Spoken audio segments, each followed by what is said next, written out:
Hi. My name is Jim. I will be reading you a magical story today. Don't forget to like this video and subscribe to our channel.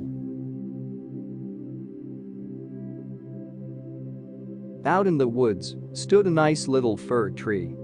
The place he had was a very good one. The sun shone on him. As to fresh air, there was enough of that, and round him grew many large-sized comrades, pines as well as firs.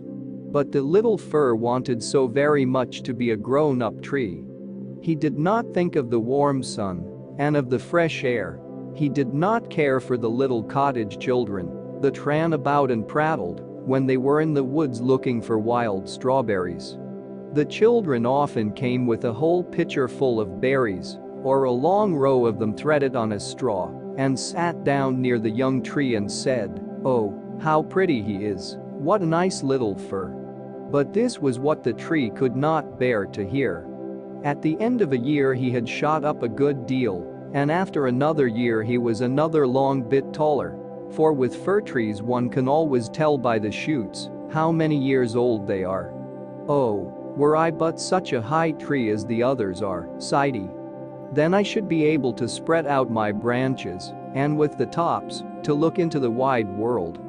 Then would the birds build nests among my branches, and when there was a breeze, I could bend with as much stateliness as the others." Neither the sunbeams, nor the birds, nor the red clouds, which morning and evening sailed above them, gave the little tree any pleasure. In winter, when the snow lay glittering on the ground, a hare would often come leaping along and jump right over the little tree. Oh, that made him so angry.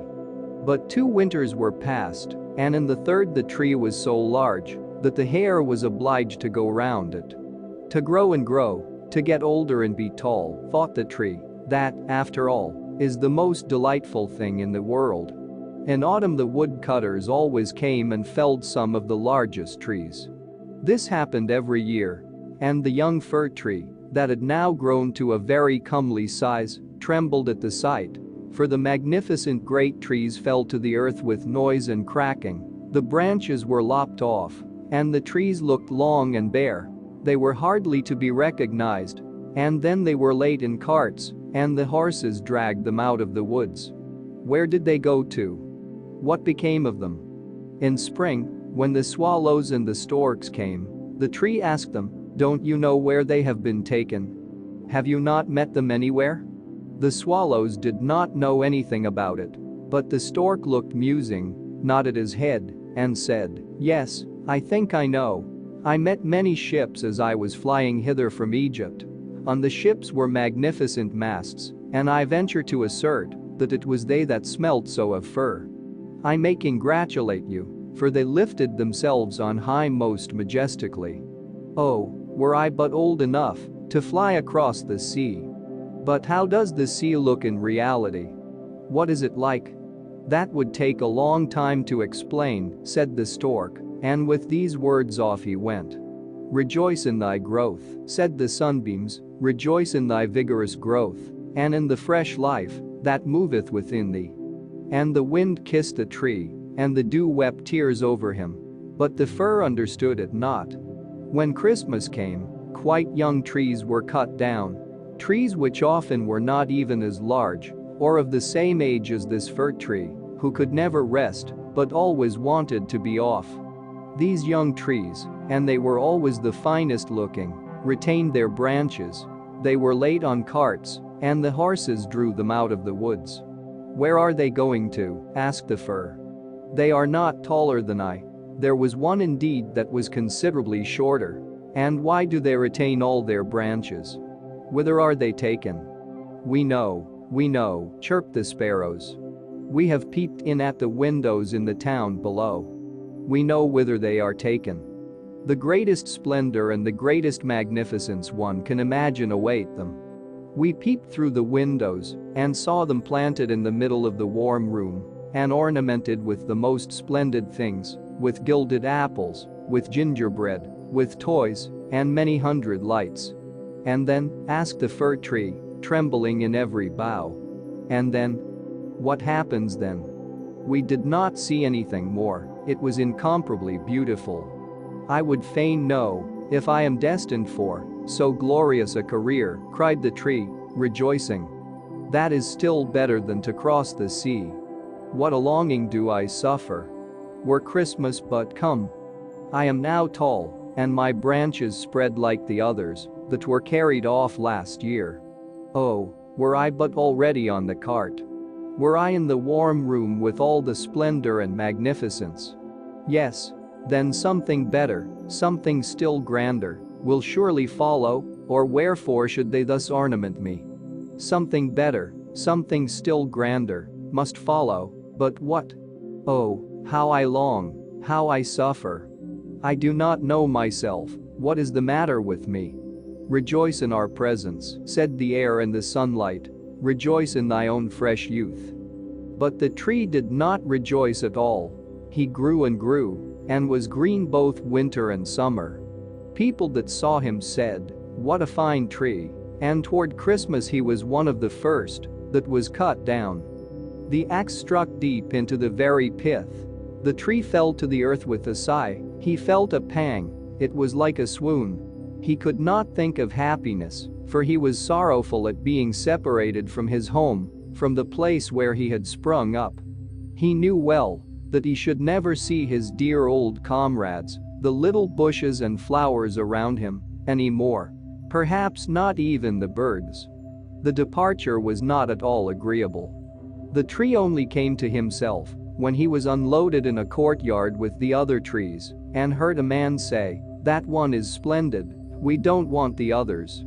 Then 2 servants came in rich livery and carried the fir tree into a large and splendid drawing room. Portraits were hanging on the walls, and near the white porcelain stove stood 2 large Chinese vases with lions on the covers. There too were large easy chairs, silken sofas, large tables full of picture books, and full of toys worth hundreds and hundreds of crowns, at least the children said so.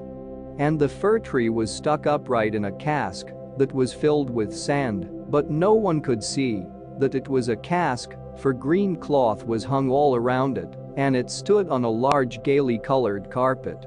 Oh, how the tree quivered! What was to happen? The servants, as well as the young ladies, decorated it. On one branch there hung little nets cut out of colored paper, and each net was filled with sugar plums. And among the other boughs gilded apples and walnuts were suspended, looking as though they had grown there, and little blue and white tapers were placed among the leaves. Dolls that looked for all the world like men, the tree had never beheld such before, were seen among the foliage, and at the very top a large star of gold tinsel was fixed. It was really splendid, beyond description splendid. "This evening," said they all. "How it will shine this evening." Oh, thought the tree, if the evening were but come. If the tapers were but lighted. And then I wonder what will happen. Perhaps the other trees from the forest will come to look at me. Perhaps the sparrows will beat against the window panes. I wonder if I shall take root here, and winter and summer stand covered with ornaments. He knew very much about the matter, but he was so impatient that for sheer longing he got a pain in his back, and this with trees is the same thing as a headache with us. The candles were now lighted. What brightness! What splendor! The tree trembled so in every bough that one of the tapers set fire to the foliage. It blazed up splendidly. "Help! Help!" cried the young ladies, and they quickly put out the fire. Now the tree did not even dare tremble. What a state he was in! He was so uneasy lest he should lose something of his splendor that he was quite bewildered amidst the glare and brightness, when suddenly both folding doors opened and a troop of children rushed in, as if they would upset the tree. The older persons followed quietly. The little ones stood quite still. But it was only for a moment, then they shouted, so that the whole place re-echoed with their rejoicing. They danced round the tree, and one present after the other was pulled off. "What are they about?" thought the tree. "What is to happen now?" And the lights burned down to the very branches, and as they burned down they were put out, one after the other, and then the children had permission to plunder the tree. So they fell upon it with such violence that all its branches cracked. If it had not been fixed firmly in the cask, it would certainly have tumbled down. The children danced about with their beautiful playthings. No one looked at the tree except the old nurse, who peeped between the branches, but it was only to see if there was a fig or an apple left that had been forgotten. A story, cried the children, drawing a little fat man toward the tree. He seated himself under it and said, "Now we are in the shade, and the tree can listen too. But I shall tell only one story. Now which will you have, that about Ivedy Avedy, or about Klumpy Dumpy who tumbled downstairs and yet after all came to the throne and married the princess?" "Ivedy Avedy," cried some. "Klumpy Dumpy," cried the others. There was such a bawling and screaming. The fir tree alone was silent, and he thought to himself, "Am I not to bawl with the rest? Am I to do nothing whatever?" For he was one of the company and had done what he had to do. And the man told about Klumpy Dumpy that tumbled down, who notwithstanding came to the throne and at last married the princess. And the children clapped their hands and cried out, "Oh, go on. Do go on." They wanted to hear about Ivedy Avedy too, but the little man only told them about Klumpy Dumpy. The fir tree stood quite still and absorbed in thought. The birds in the woods had never related the like of this. Klumpy Dumpy fell downstairs, and yet he married the princess. Yes, that's the way of the world, thought the fir tree, and believed it all because the man who told the story was so good looking. Well, who knows, perhaps I may fall downstairs too and get a princess as wife. And he looked forward with joy to the morrow when he hoped to be decked out again with lights, playthings, fruits, and tinsel. I won't tremble tomorrow, thought the fir tree. I will enjoy to the full all my splendor. Tomorrow I shall hear again the story of Klumpy Dumpy, and perhaps that of Ivedy Avedy too. And the whole night the tree stood still and in deep thought. In the morning the servant and the housemaid came in. Now, then, the splendor will begin again, thought the fir. But they dragged him out of the room and up the stairs into the loft, and here in a dark corner, where no daylight could enter, they left him. What's the meaning of this, thought the tree. What am I to do here? What shall I hear now, I wonder? And he leaned against the wall, lost in reverie. Time enough had he too, for his reflections, for days and nights passed on, and nobody came up. And when at last somebody did come, it was only to put some great trunks in a corner out of the way. There stood the tree quite hidden. It seemed as if he had been entirely forgotten. "'Tis now winter out of doors," thought the tree. "The earth is hard and covered with snow. Men cannot plant me now, and therefore I have been put up here under shelter till the springtime comes. How thoughtful that is. How kind man is, after all. If it only were not so dark here and so terribly lonely. Not even a hare. And out in the woods it was so pleasant when the snow was on the ground and the hare leaped by. Yes, even when he jumped over me. But I did not like it then. It is really terribly lonely here." "Squeak, squeak," said a little mouse at the same moment, peeping out of his hole. And then another little one came. They sniffed about the fir tree and rustled among the branches.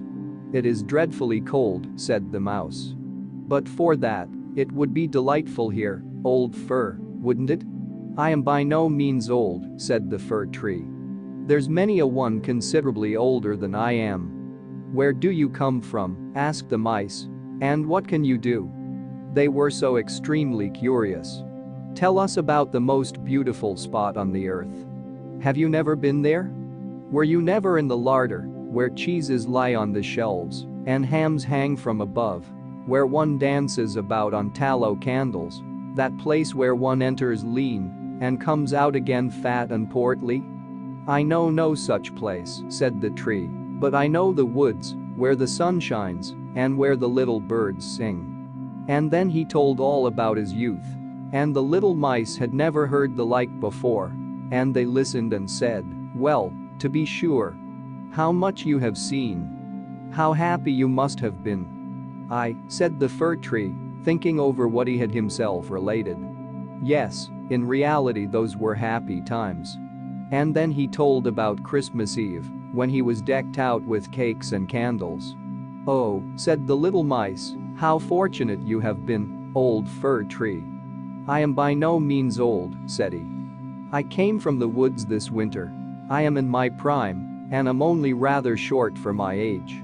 "What delightful stories you know," said the mice, and the next night they came with 4 other little mice, who were to hear what the tree recounted. And the more he related, the more plainly he remembered all himself. And it appeared as if those times had really been happy times. But they may still come, they may still come. Klumpy Dumpy fell downstairs, and yet he got a princess, and he thought at the moment of a nice little birch tree growing out in the woods. To the fir, that would be a real charming princess. "Who is Klumpy Dumpy?" asked the mice. So then the fir tree told the whole fairy tale, for he could remember every single word of it. And the little mice jumped for joy up to the very top of the tree. Next night 2 more mice came, and on Sunday 2 rats, even. But they said the stories were not interesting, which vexed the little mice. And they too now began to think them not so very amusing either. "Do you know only one story?" asked the rats. "Only that one," answered the tree. "I heard it on my happiest evening. But I did not then know how happy I was. It is a very stupid story. Don't you know one about bacon and tallow candles? Can't you tell any larder stories?" "No," said the tree. "Then goodbye," said the rats. And they went home. At last the little mice stayed away also. And the tree sighed, "After all, it was very pleasant when the sleek little mice sat around me and listened to what I told them. Now that too is over. But I will take good care to enjoy myself when I am brought out again." But when was that to be? Why, one morning there came a quantity of people and set to work in the loft. The trunks were moved, the tree was pulled out and thrown, rather hard, it is true, down on the floor, but a man drew him toward the stairs, where the daylight shone. Now a merry life will begin again, thought the tree. He felt the fresh air, the first sunbeam, and now he was out in the courtyard. All passed so quickly, there was so much going on around him, that the tree quite forgot to look to himself. The court adjoined a garden, and all was in flower. The roses hung so fresh and odorous over the balustrade, the lindens were in blossom, the swallows flew by and said, "Quirrivit, my husband is come," but it was not the fir tree that they meant. "Now, then, I shall really enjoy a life," said he, exultingly, and spread out his branches. But, alas, they were all withered and yellow. It was in a corner that he lay, among weeds and nettles. The golden star of tinsel was still on the top of the tree and glittered in the sunshine. In the courtyard some of the merry children were playing who had danced at Christmas round the fir tree and were so glad at the sight of him. One of the youngest ran and tore off the golden star. "Only look what is still on the ugly old Christmas tree," said he, trampling on the branches so that they all cracked beneath his feet.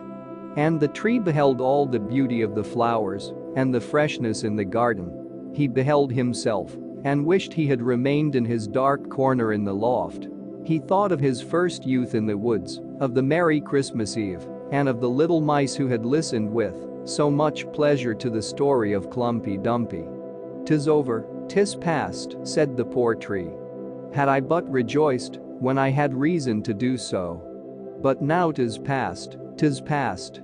And the gardener's boy chopped the tree into small pieces. There was a whole heap lying there. The wood flamed up splendidly under the large brewing copper, and it sighed so deeply. Each sigh was like a shot. The boys played about in the court, and the youngest wore the gold star on his breast which the tree had had on the happiest evening of his life.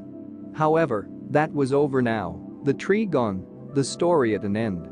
All was over. Every tale must end at last.